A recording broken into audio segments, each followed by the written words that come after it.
بعده. اللهم صل وسلم وبارك على عبدك ورسولك سيدنا محمد خاتم الأنبياء والمرسلين وعلى آله وأصحابه أجمعين. أما بعد. Hadirin wal hadirat sidang salat subuh yang dimuliakan Allah Subhanahu wa taala, tidak henti-hentinya kita selalu bersyukur dengan mengucap alhamdulillah di pagi yang begitu cerah. Di pagi hari ini Allah masih berikan nafas bagi kita semua. Allah masih berikan kesehatan. Allah masih berikan umur yang panjang, sehingga Allah masih menakdirkan kita semua untuk bisa bersama-sama untuk melaksanakan salah satu kewajiban kita sebagai seorang muslim, yakni melaksanakan salat subuh berjamaah.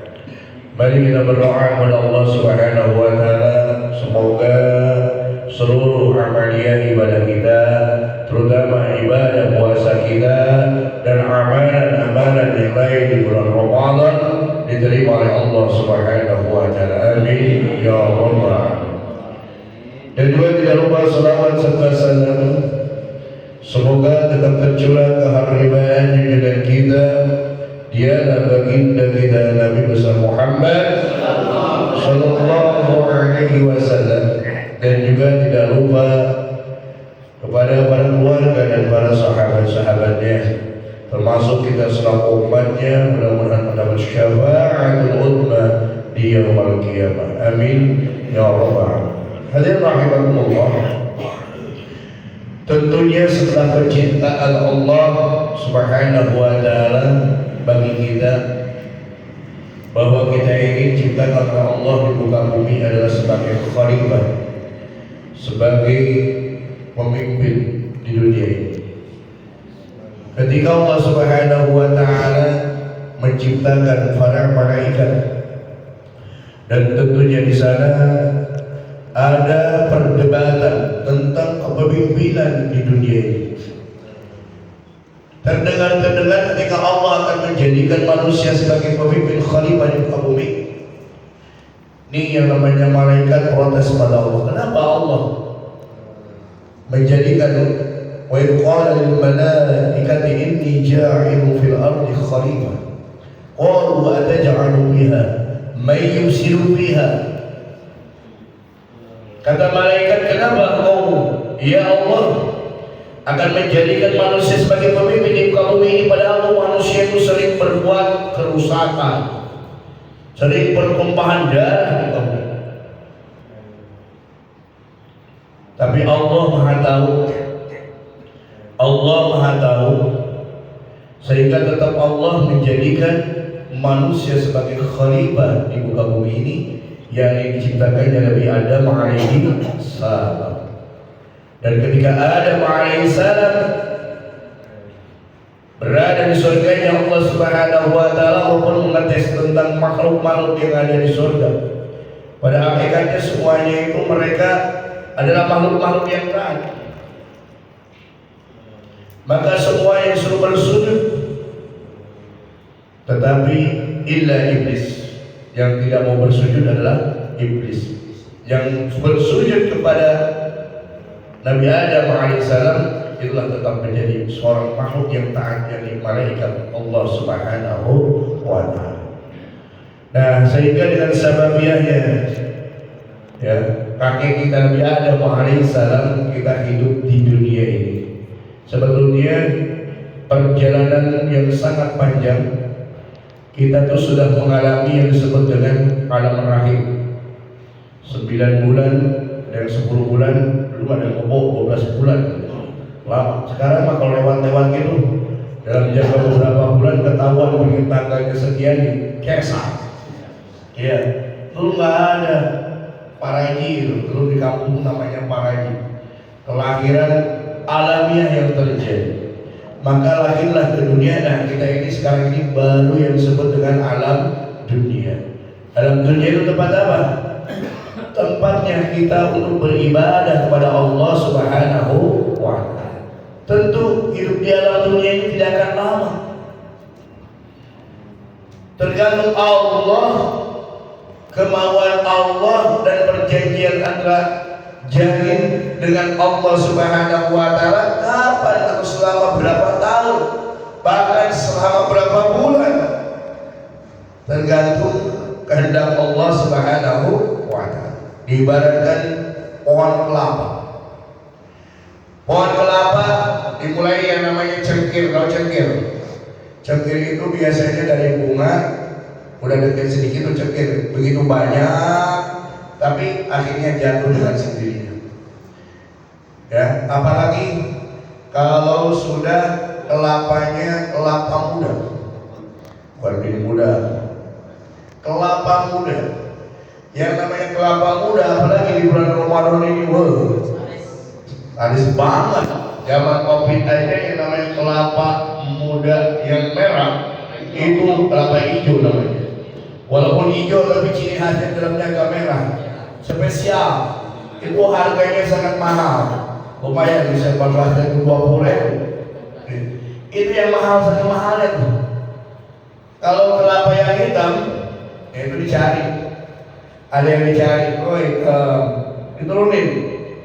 Tapi yang namanya sudah hitam, enggak diturunin pun akan jatuh sendiri. Pengalamannya. Nah, begitu juga dengan kehidupan manusia. Kadang-kadang ketika masih janin saja, 2 bulan, 3 bulan pendarahan, ya, keguguran di koran. Berarti dia baru hanya baru di alam rahim saja dia udah diambil oleh Allah Subhanahu wa Ta'ala. Ada orang yang baru lahir, begitu lahir melek sedikit di dunia dicabut oleh Allah Subhanahu wa Ta'ala.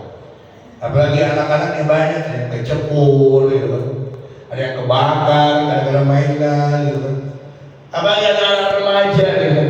Udah seneng-senengnya bawa motor jebret dah, tabrakan dan remaja sedang-sedang 40 tahun, sedang-sedangnya.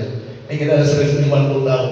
Apalagi yang sudah 63 tahun, 60 tahun, tinggal menunggu jemputan. Belum tentu. Bisa saja dia 80 tahun. Gak apa-apa, tergantung Allah. Yang penting kita dalam keadaan sehat walafiat, dalam keadaan taat beribadah kepada Allah Subhanahu wa Ta'ala. Ketika kecil kita banyak temennya, udah gede yang bertanya siapa, tinggal siapa sih di dunia ini, udah gak ada temennya. Ada itu kan, saking tuanya ada temennya, ya Allah kapan saya diambilnya, ada yang begitu ya.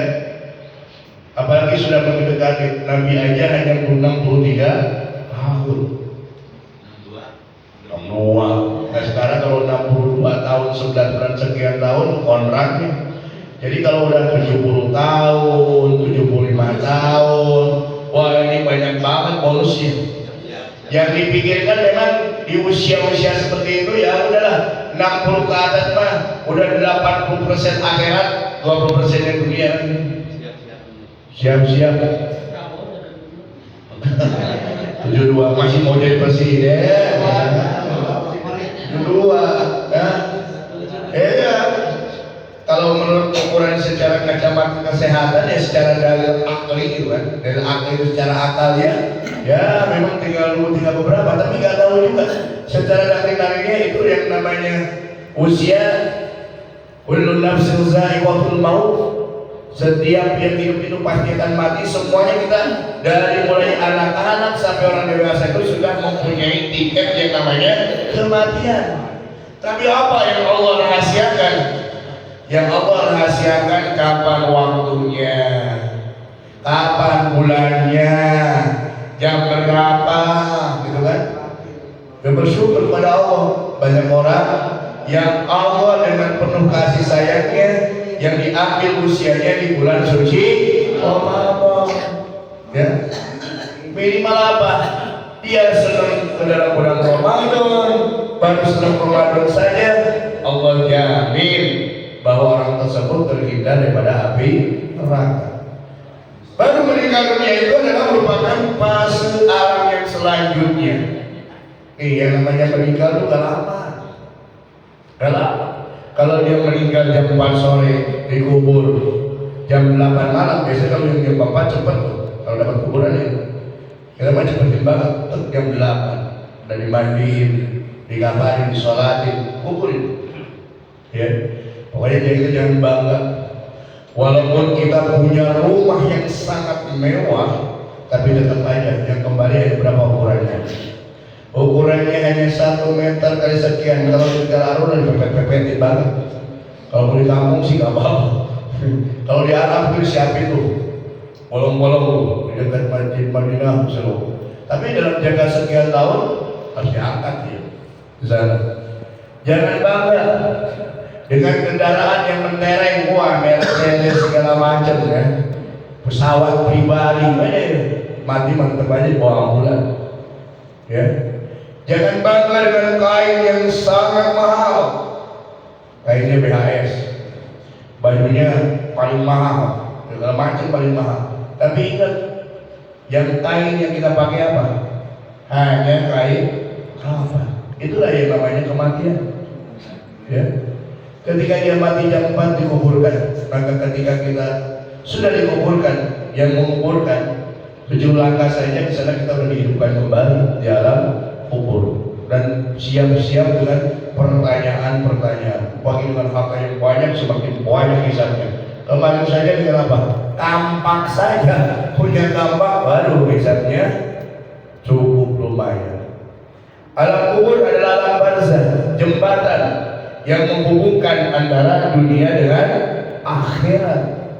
Tetap aja nanti disebut dengan yaumul qiyamah, di mana hancur leburnya alam semesta ini. Masih panjang kan? Masih panjang. Yang orang-orang yang beriman kepada Allah, orang-orang yang sore setelah diberikan pertanyaan-pertanyaan malaikat munkar dan nakir bisa menjawab pertanyaan-pertanyaannya, dia akan mendapatkan nikmat kubur. Dan bagaikan dia tertidur di dalam kuburnya. Gimana dengan orang-orang yang banyak berdosa kayak kita, banyak banget gitu? Dia akan bisa mendapatkan sisa kubur. Tapi ada harapan ketika almarhumah kita, termasuk kita di alam kubur, masih ada harapan daripada orang-orang yang meninggal dunia. Siapa yang akan menyelamatkan? Doanya anak-anak yang soleh, doanya kaum muslimin wal muslimat. Kita selalu berdoa, Allahumma ighfiril mu'minina wal mu'minat wal muslimina wal muslimat. Jangan salah, doa itu sangat besar pahalanya. Kita mendoakan orang mukmin dan orang muslim. Tapi doakan seperti ini. Ada sebuah cerita. Ada seorang ulama, dia bermimpi. Dalam mimpinya dia berada dalam sebuah kuburan. Tiba-tiba dia melihat ada orang-orang di kuburan itu yang berebut kayak seperti ayam. Kalau dikasih apa? Beras. Tiba-tiba beras. Rebutan nggak? Rebutan. Ambil sana kemana? Tapi ada seorang dia dengan santainya, diamnya gitu. Ditanya, bulan siapa tahu? Oh, namanya ini misalkan Muhammad ini. Kenapa kamu santai banget? Kok yang lain-lain berebutan banget gitu? Doanya belum nih, belum. Ternyata dia kata dia, kalau kamu ingin tahu mengapa saya seperti ini, tuh cari anak saya yang jualan daging di pasar darurat. Cari.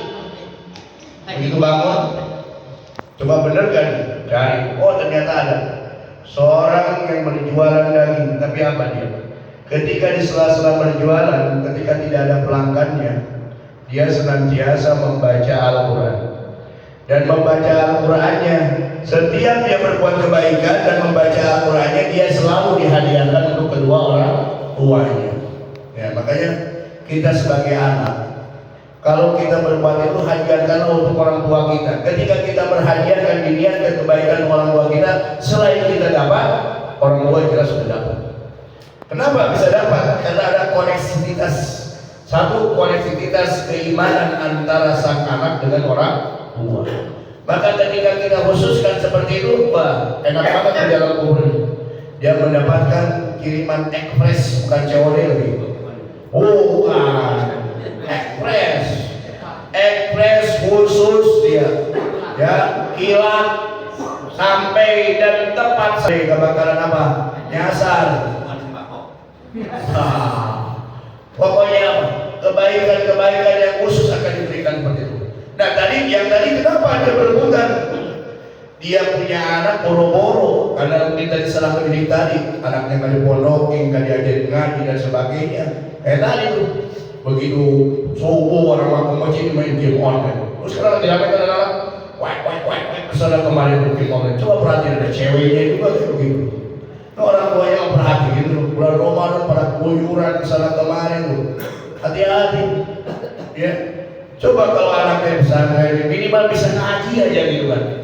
Ramadan aja segar kita baca Quran, kita khususkan niatkannya untuk kedua orang tua almarhum yang sudah meninggal dunia, ekspres itu masuk ke sana. Tapi tetap asalkan dia ada iman kepada Allah Subhanahu wa taala, seperti apa? Iman. Tapi kalau kubur udah terputus, keluarga kayak persiapan terputus. Makanya hati-hati tuh. Ada anak kita jangan gara-gara nikah putus murtad, na'udzubillah. Ini kalau kaya gara-gara kayaan gagal dan sebagainya, waduh hati-hati. Kalau sudah putus ya keluarga terputus dari umat Rasulullah Sallallahu Alaihi Wasallam, rugi sekali. Ya, ngapir gitu. Tapi insya Allah selagi dia ada iman, walaupun dia banyak maksiat dosa, tapi masih ingat dia setiap pagi habis sholat, Rabbi firli wali walidayya warhamhuma kama rabbayani shaghira, itu wajib. Doa anak soleh, doa orang tua soleh juga untuk orang tua kita. Ya, tapi karena ada iman, tapi dia masih tetap mendapatkan doa dari orang yang soleh. Dengan setiap kita doa, Allahumma ighfirlil mu'minina wal mu'minat wal muslimina wal muslimat. Ketika anak yang soleh selalu mendoakan dan ingat untuk orang tuanya, selalu dia beramal soleh, mewakafkan infak dan sedekahnya, itu akan nyampe. Bisa saja dosa-dosa di alam kuburnya itu dia diterima, dosa-dosanya itu diampuni oleh Allah Subhanahu wa taala. Yang tadinya dia mendapatkan siksa kubur, maka dengan doa anak yang soleh dia akan dibebaskan daripada siksa kubur, dan insya Allah dari angkat derajatnya mendapatkan nikmat kubur. Panjang dikit gak apa-apa, mudah-mudahan masih banyak nih perjalanan kita lanjutkan, masih ada berapa hari lagi? 2 hari lagi, tahu. Ya mudah-mudahan ini sekedar ya kita mendengarkan, mudah-mudahan ada manfaatnya. Ternyata perjalanan kita itu masih panjang, belum masa, belum sirat, belum yaumul mizan, belum surga dan neraka, belum pengadilan di MK-nya. Pengadilan itu dipercepat susah banget, apalagi nanti pengadilan di sana ya. Mudah-mudahan Allah Subhanahu wa taala berikan taufik dan hidayah kepada kita semua. Amin ya rabbal alamin. Lebih jauh, assalamualaikum warahmatullahi wabarakatuh.